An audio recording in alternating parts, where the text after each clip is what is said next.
Welcome to Pindar Poetry. We hope you learned something new. You start by preparing. Back up your system and confirm you have greater or equal to 64 GB free space. Once done, download the Windows 11 ISO and a media tool and use a separate PC to create a bootable USB. Make sure you export your product key and note whether your firmware uses UEFI or legacy boot. Then reboot into firmware to check secure boot and TPM settings. Do this now so later steps can focus on bypass options rather than recovery from mistakes. You now create the installer that ignores compatibility blocks. Use Rufus and choose the compatibility bypass option when present. It automates removing TPM and CPU checks. If that option is absent, mount the ISO and prepare a modified install.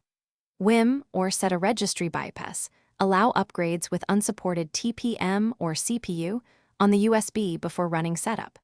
Make sure the USB matches UEFI or legacy mode of your firmware. This avoids boot errors.